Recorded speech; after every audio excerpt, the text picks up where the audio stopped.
आज बनवूया बटाटा वडे अगदी सोप्या पद्धतीने। आता उन्हाळा चालू असल्यामुळं मुलं घरीच आहेत आणि मुलांना सारखं चटपटीत काहीतरी खायला लागतं। मुलांनाच काय मोठ्यांनासुद्धा उन्हाळ्यात जास्त जेवण जात नाही, काय खावं काय नाही असं होतं। तर आज मी अगदी सोप्या पद्धतीने बटाटे वडे कसे बनवायचे ते दाखवणार आहे। हे बटाटे वडे बनवण्यासाठी कुठलाही गरम मसाला किंवा एक्स्ट्राचं काही सामान लागत नाही। अगदी कमी साहित्यामध्ये टेस्टी बटाटे वडे बनतात। चला मग बघूया सोप्या पद्धतीने बटाटे वडे कसे बनवायचे। त्याच्यासाठी मी इथे 4 बटाटे घेतलेत आणि चांगले मऊ होईपर्यंत त्याला शिजवून घेतले। वरची साल काढली आणि सुरीने अशा प्रकारे त्याचे तुकडे केले। आता स्मॅशरने याला बारीक चुरून घेणार आहे, हाताने सुद्धा घेऊ शकता। फक्त बटाट्याच्या अशा फोडी राहायला नको, एकदम बारीक चुरायचं याला। अशा प्रकारे स्मॅशरने चुरलं तर एकदम छान बारीक होतं। तर आता बटाटे छान चुरून झालेले आहेत। आता इथे मी एक पेस्ट बनवलेली आहे, आलं लसूण आणि हिरवी मिरची एवढंच घातलंय आणि ते बारीक खलबत्त्यामध्ये ठेचून घेतलं। 1 ते 1.5 चमचा ही पेस्ट बनवलेली आहे। आता गॅसवर कढई ठेवली, तेल घातलं, जिरं आणि मोहरी घातली। जिरं मोहरी तडतडली की त्याच्यात जो आलं लसूण हिरवी मिरचीची पेस्ट होती ती घालायची आणि छान फ्राय करून घ्यायची। आलं लसूणचा कच्चा वास जाईपर्यंत 1 ते 2 मिनिटं ही पेस्ट फ्राय करायची आहे। कढीपत्ता असेल तर घालू शकता, माझ्याकडे नव्हता, कढीपत्ता घातला तर अजून छान टेस्ट येते। आता 1 ते 2 मिनिटांमध्ये हा मसाला छान फ्राय झालेला आहे। त्याच्यात मसाले घालूया। आता मी मोठा 1 चमचा धना पावडर, छोटा अर्धा चमचा हळद घातली आणि छान मिक्स करून घेतलं। बस एवढेच मसाले लागतात, बाकी कुठल्याही एक्स्ट्रा मसाल्याची गरज नाही। एवढ्याच मसाल्यामध्ये टेस्टी बटाटे वडे तयार होतात। आता हळद आणि धना पावडर घातल्याच्या नंतर याच्यात मी घातलेले आहेत बारीक चुरलेले बटाटे आणि चवीनुसार मीठ घातलं। हे छान मिक्स करून घ्यायचं आहे। पूर्ण बटाट्यांना हा मसाला छान लागला पाहिजे। छान मिक्स करून झालं की मग याच्यामध्ये बारीक चिरलेली भरपूर कोथिंबीर घालायची। कोथिंबीर भरपूर घालायची, टेस्टी होतात बटाटे वडे।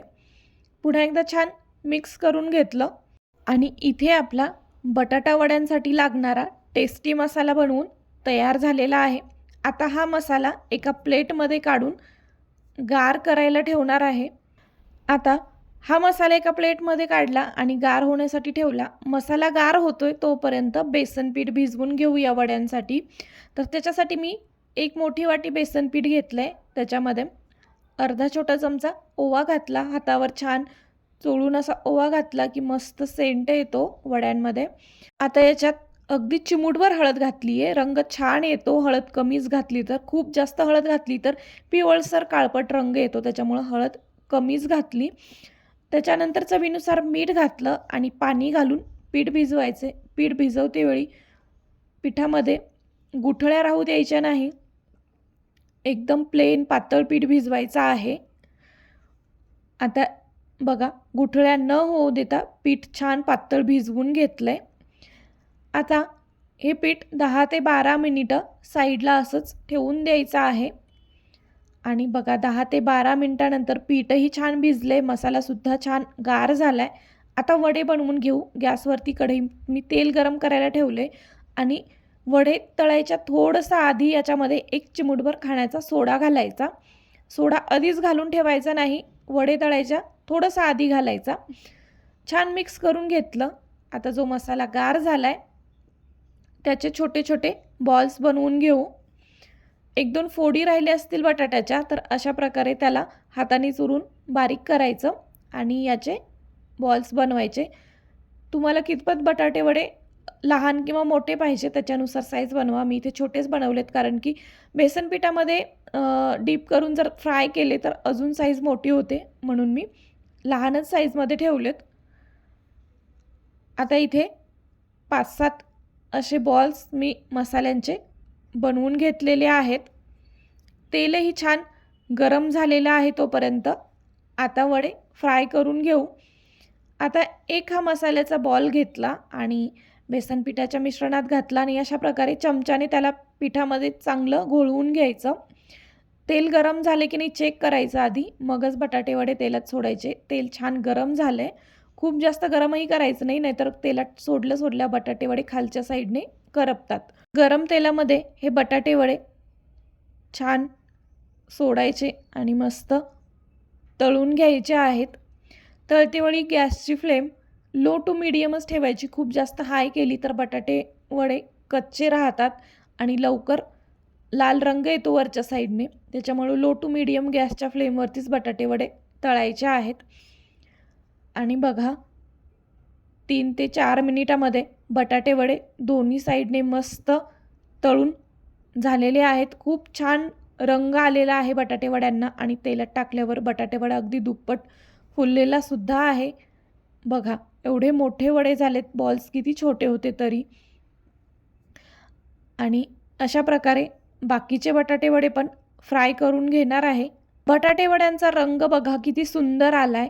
हळद म्हणून मी थोडीच घातली होती, कारण की बेसन पीठचा कलर ऑलरेडी पिवळसर असतोच. मग खूप जास्त हळद घातली तर बटाटे वड्यांचा रंग बदलतो, म्हणून अगदी थोडीशी हळद घालायची पिठामध्ये.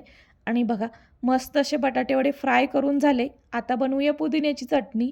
पुदिना स्वच्छ धुवून मिक्सरच्या भांड्यामध्ये घातला. 2 ते 3 लसूण पाकळ्या, 2 हिरव्या मिरच्या, थोडंसं जिरं आणि मीठ घातलं.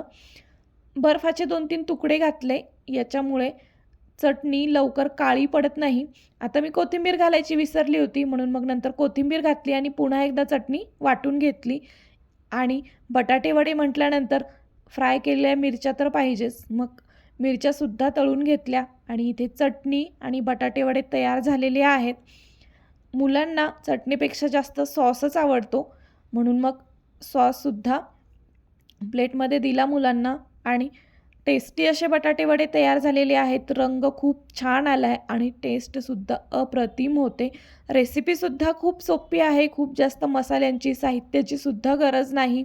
आणि आता उन्हाळ्यात मुलं घरी आहेत, तर मुलांना चटपटीत काही खायचं असेल तर अशा प्रकारे तुम्ही हे सोपे बटाटे वडे बनवू शकता. आणि पाव असेल तर पावासोबतसुद्धा मुलं अगदी आवडीने खातील. आणि मस्त असा गरमागरम बटाटा वडा, त्याच्यासोबत पुदिन्याची चटणी आणि सॉस एकदम भारी लागतं. मुलांना तर खूप आवडलं. चला तर मग या सोप्या पद्धतीने तुम्हीसुद्धा बटाटे वडे एकदा नक्की ट्राय करा.